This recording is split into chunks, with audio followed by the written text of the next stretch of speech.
What's up, everyone? We are here with Exhibit in Las Vegas, and I have a very special guest, Miss Rue from Monster Quest Escape Rooms. How are you doing today? I'm great, thanks. How are you? I'm great. Very excited to have you here. So It's great to be here. amazing. So for those of you who don't know, and I myself don't know much about Monster Quest, so can you please tell us a little bit about what you guys are, what you do, what you offer? Sure. Well, so Monster Quest is a independent escape room located in the Arts District, right across from the Arts Factory, and we've been in operation for about 7 months now. Okay, cool. So we're a relatively new operation, we're relatively small. We're built into a historic building that was built in 1939. Spooky. And yeah, we've had some spooky goings on. We currently offer 3 monster-themed experiences, including a Curse of the Mummy experience and a Dr. Frankenstein's Mansion experience. And then our newest room, which we just opened recently, is a Swamp Thing, a creature from the Black Lagoon. And then we have space in the building to build out up to 2 more experiences, which we will be hopefully working on down the line. But yeah, those 3 are available to play now. And if you've never done an escape room before, it's it's kind of part scavenger hunt and part logic puzzle and part adventure. So if you like to play video games and you understand video game logic, it's kind of like playing a video game in real life, where you have to seek and find things, you have to solve clues and riddles, and you have to, match symbols together or, interact with certain objects to progress through the room. And then if you're successful at the end, you get to come back and into the lobby and reward you for your success. That's cool. So what happens if you can't get out? Like, we rarely have that happen. So, a lot of escape rooms, I think typically have, some of them have a very competitive side. There are groups out there who are escape room enthusiasts, and we do cater to those people, if they want to know their time and if they want to know if they beat the room in a certain amount of minutes. We'll keep track of that for them. Oh, okay, cool. But we also, because of our location, is an area where we get a lot of first timers and a lot of tourists and people who've never done escape room experiences before.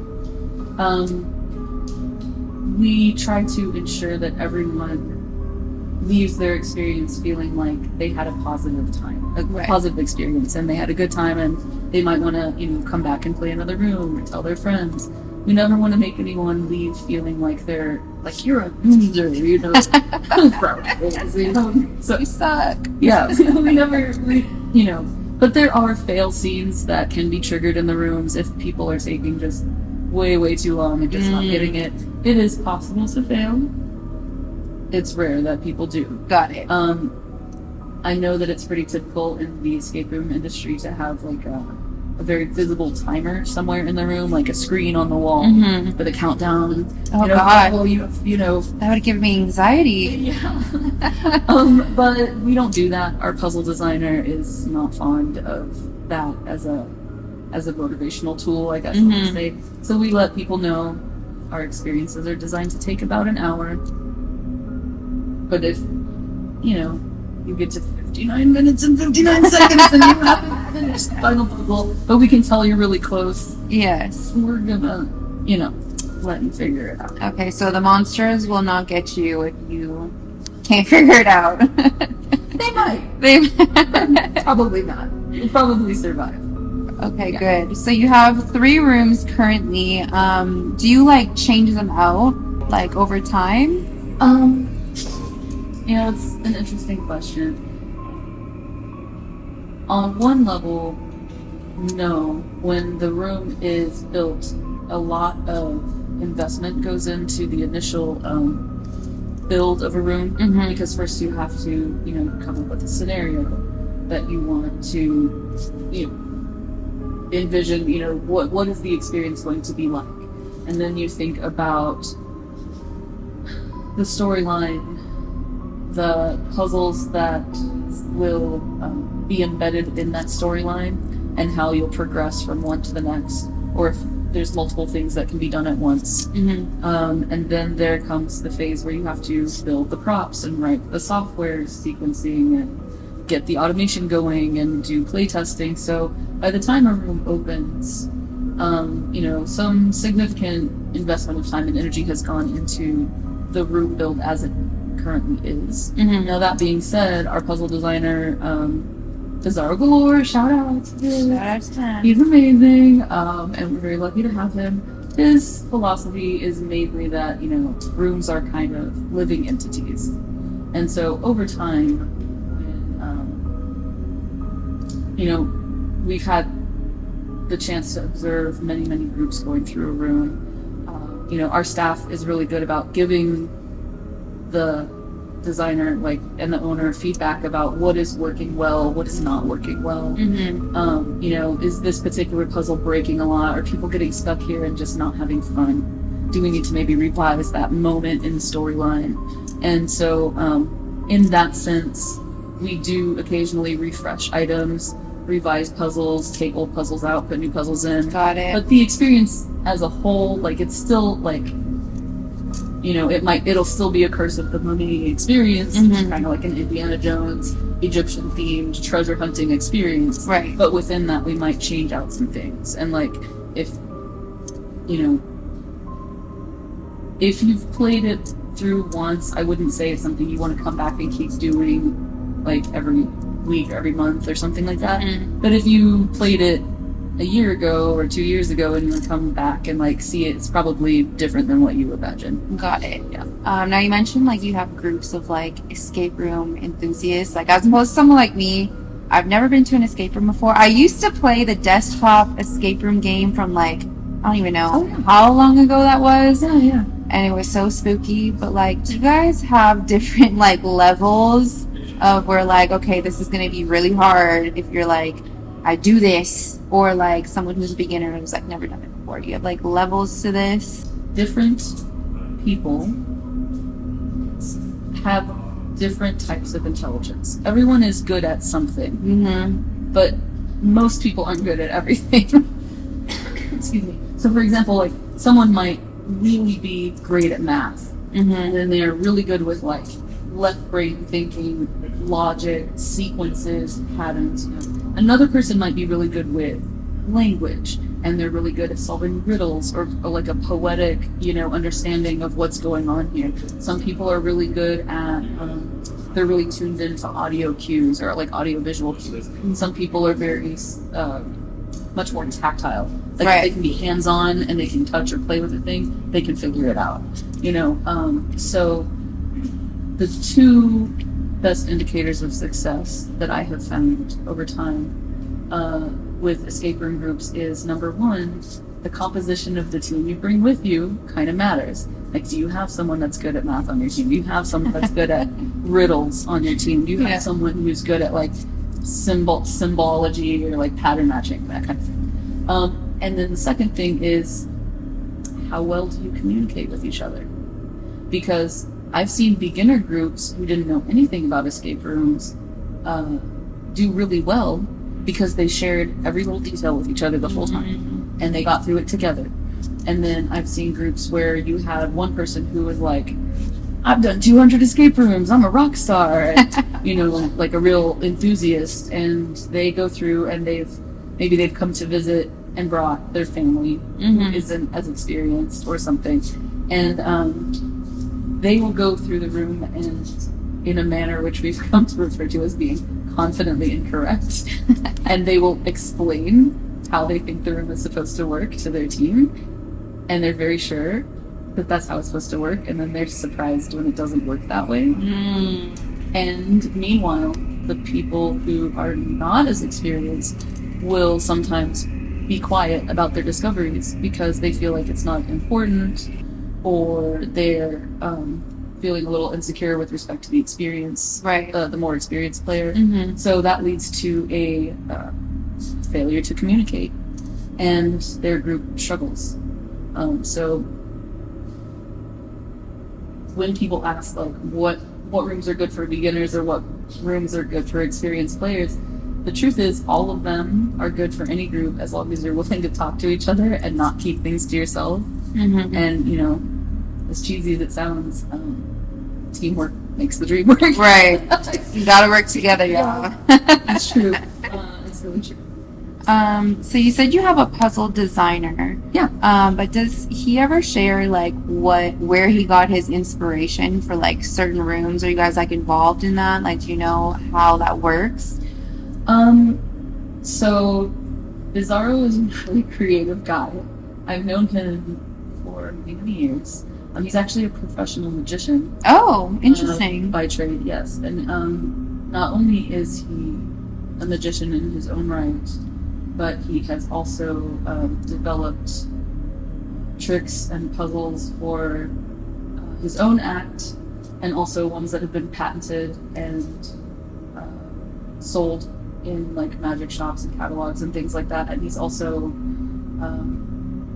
like taught panel discussions at conferences, and he's also built props for some big magicians in town, and I don't know if I'm allowed to say their names, so I'll just leave it at that. But he's a magician's magician in the sense that he understands his craft very well, but he also thinks like an engineer, and he channels his creativity into his prop building and engineering. Yeah. And that's what I mean when I say we're really lucky to have him, because he can not only like conceive of a vision that's creative, and he's good about working with, like, the owner also has like his creative vision for what the space is. And then my whole team is amazing. I love them to death. They're just they're all characters in their own right, and they come up with great ideas, and we have a very like fluid back and forth sort of communication style between the whole staff. So, you know, Bizarro will take our feedback, or like, you know, we'll talk about it with the owner, and we'll work out like, do we have the budget for this idea? For example, the owner's concept, our owner is Mike Brzezinski. He's based out of LA. Okay. And so he's not necessarily here for the day-to-day, but he entrusts that to us. And we do our best to carry forward his vision, which is he wanted to create an immersive hospitality experience from the moment that they come through the door. You're, you know, welcomed into our world, and it's an immersive. We have our lobbies done up like a medieval tavern. Okay. And our characters are all, you know, we're all character. We greet you like, oh, are you the brave adventurers who've come to save our town? Because we have this whole story about our town being plagued by a wizard who's been very petty about certain things. He's had some disagreements with the local king. And so as a result, he's punishing the villagers by opening these portals to other dimensions. And through these dimensions, we're seeing all these strange worlds and strange creatures, and it's scaring our villagers and scaring all our normal tavern customers away. Right. Which is why we need your help, brave adventurers. You know, so we're so glad that you've arrived. So all the best quests, you know, if you're a D&D nerd, you get it. You get it. Or if you've watched a lot of anime, it's that thing, it's that trope of like the best quests start in the tavern with your friends, right? So you start off the adventure that way. Right. And then depending on the experience you've booked, we take you to that portal and put you inside, and you have about an hour to complete your experience. And if you're successful in your quest, then you all end up coming back into the tavern, and you have, you know, a treasure chest, and you're able to open the chest and pull out rewards. Fun. And the rewards are, you know, they're usually coupons and gift certificates for other businesses here in the arts district, because we really love to cross promote. And we're a business here that doesn't, like, we don't actually serve food and drink. We're not a real tavern. It's just like a stage. Make believe, guys. It's a stage set. But we would like to send people who are then thirsty or hungry or curious about the arts district to go out and explore and, you know, visit our neighbors, and you know, we just kind of want to help the whole neighborhood if we can. Yeah, I love that. Yeah, so it's been, and all of that, the whole creative, like, immersive experience thing, that's really the brainchild of our owner Mike, who he met up with Bizarro and told him his vision, and they teamed up together to sort of create the whole framework, the concept and everything. And then they brought me on board to hire and staff the place, and due to my hospitality background and some of the other like improv and acting stuff that I've done in my life, and some of the other creative things that I've done in my life, I've been really lucky to find great people, and then I like to empower those people to come up with their own creative ideas and really just like go for it. Yeah, I love that. Now, when you guys get like a new room, do you guys test it, or like do you get friends and family to test it? Like, what is that like when you experience a new room that no one has ever done before? It's fun. We just went through all of the play testing for our swamp room, which we just opened, and yeah, we do bring in like friends and family. We do bring in like other industry people. We've done play exchanges with some other escape rooms and hospitality type experiences in town. Yeah. And, you know, kind of with the understanding like, hey, come play it and tell us what you think. What could we do better? You know, what worked for you? What didn't work for you? That kind of thing. Right. Now, as you mentioned, you're in a historical building. So I'm just curious, has anything like ever spooky happened or anything like really funny? Because obviously you get to, do you like watch these groups go in, and are you guys just like behind a screen like watching their every move to see like, has anything gone wrong? Is there like real hauntings? Like, tell me all about that. Okay, so that's kind of a two-part question. So number one, yes, we absolutely watch every group that goes through. That's our job. Right. And that's kind of what makes hired and staffing an escape room a unique prospect, because you need people who can both do the hospitality part and be a character and interact with the guests face to face, and then you need that person to also go behind the scenes and have technical aptitude to monitor the room on security cameras, keep an eye on all of the automation, make sure all of the sequences are triggering correctly, firing correctly at the point when they're supposed to be, because sometimes you have like a circuit that just hangs up, or we'll have a rainstorm and the atmosphere is charged with ionic particles or something, you know.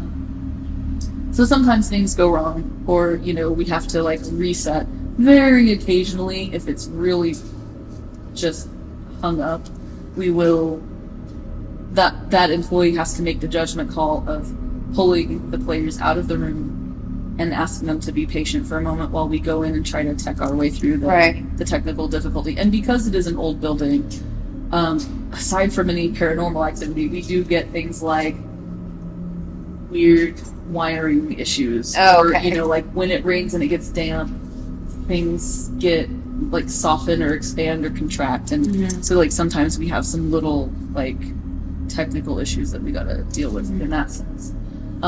Aside from that, yeah, we're pretty sure the building's haunted.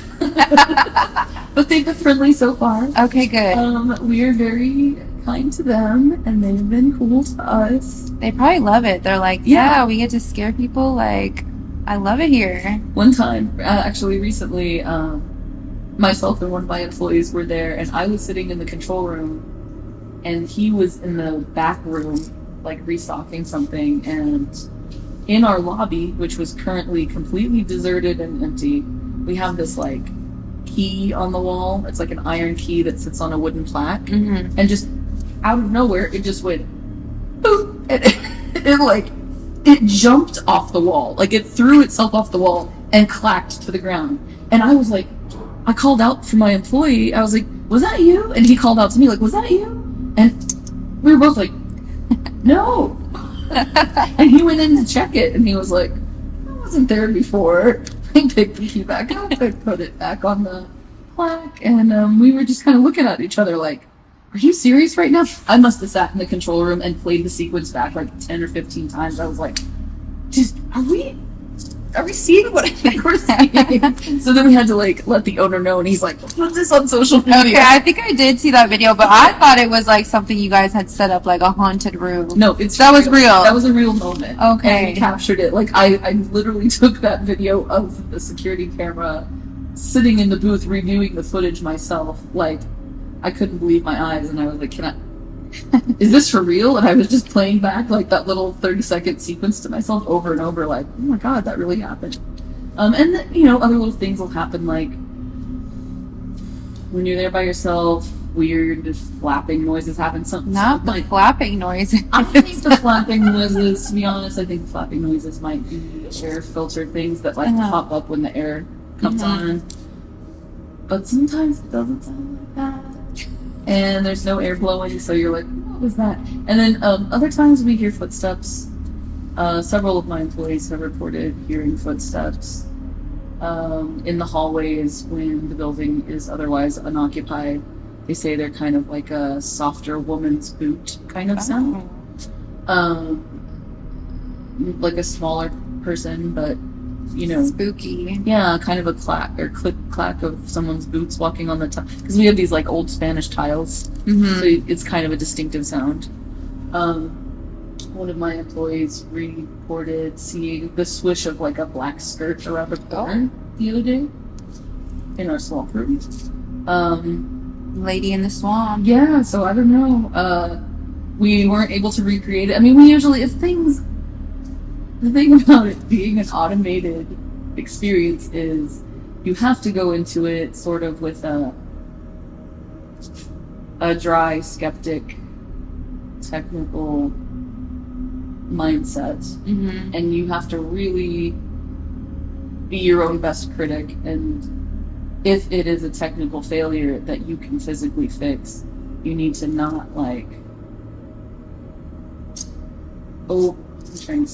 you need to not look for the superstitious explanation first, because you have customers coming in and the room needs to function. Yeah. So if you can fix it with some hand tools, you better get on it. Right. And put the room back in order. But sometimes there's moments, and usually it's when the staff is like alone. Like a lot of times it doesn't happen when there's customers in the building. They like to bother you guys. They're professional. They're like, we're only going to bother you guys when it's empty. When we're that's nice of them. The day, or like when we're about to go home and we're like shutting everything down, we'll kind of look at each other like, was that you? Was that you? No? At least it's a considerate ghost. Yeah. I know this sounds silly, but like, I have this thing I say to my dogs when I leave the house for the day for work, and I always look at them and I'm like, okay, I'm leaving. Be good while I'm gone. I love you. Bye-bye. So you do the same with the ghost? Yeah, so I've taken to doing that. Like, I know that sounds Be stupid. good. Yeah. Take care. And when I leave and I lock up the building, I'm like, okay, I'm leaving. I'll see you later. Now you can't leave without saying that, because then you're going to piss them off. Yeah. So they know that like we're there to have fun. I love that. So you said you have 2 new rooms coming up. Do you know, like, can we get like a little hint of what they're going to be, or you can't say? I can tell you that we are thinking about doing an Invisible Man type concept. Ooh, I love that movie. That was great. And it would be kind of like, you know, with an Invisible Man, there's so many ways you could go with that. He could be in the room with you. He could be mischievous. He could be resetting things that you've already fixed. Oh, you know, it could be in more like a time-based thing, maybe. Maybe there's like optical illusions happening. So there's some cool concepts. I don't know if we're married to it or how far along in the like investment process the owner and the puzzle designer are at this point. Yeah. But